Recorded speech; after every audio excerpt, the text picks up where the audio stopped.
Our topic is about family planning. What is family planning? Why do you think family planning is important? What are the advantages and disadvantages of it? What are the methods and types of family planning? We will answer all of the questions as we go along to our lessons. First, family planning is the planning of when to have children and the use of control and other techniques to implement such plans. In general usage, we commonly associate terms like contraception and birth control with family planning. Family planning methods would include every measure that can be taken so as to give a couple the required freedom to determine when they want to have their children and what the time gap should be if planning more than one child. Family planning services are defined as educational, comprehensive, medical, or social activities which enable individuals, including minors, to determine freely the number and the spacing of their children and select the means by which this may be achieved. Family planning is important.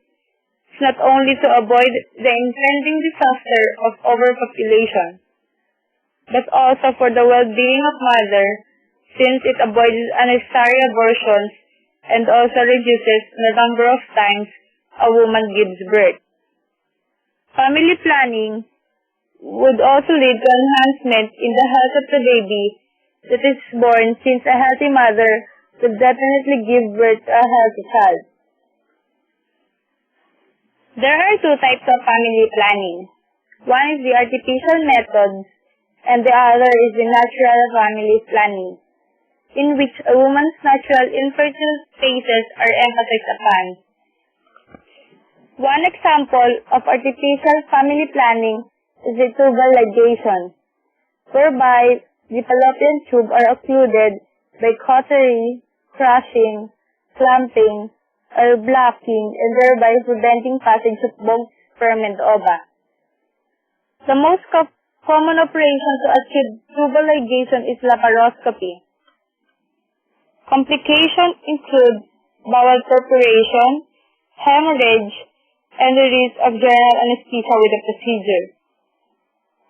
Contraindication to laparoscopy are an umbilical hernia, because bowel perforation might result in extensive obesity, which would probably require a full laparotomy to allow adequate visualization.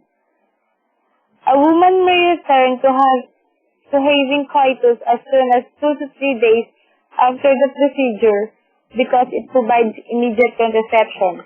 Now, one of the examples of natural family planning is a symptothermal method. The symptothermal method of birth control combines the cervical mucus and the basal body temperature method. The woman takes her temperature daily, watching for the rise in temperature that makes ovulation. She also analyzes her cervical mucus daily.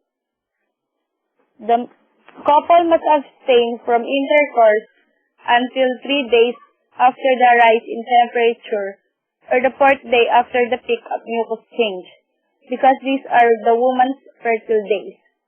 The simple thermal method is more effective than either the basal body temperature or the cervical mucus method alone. That's all about family planning. I hope you understand something and learn from our lessons for today.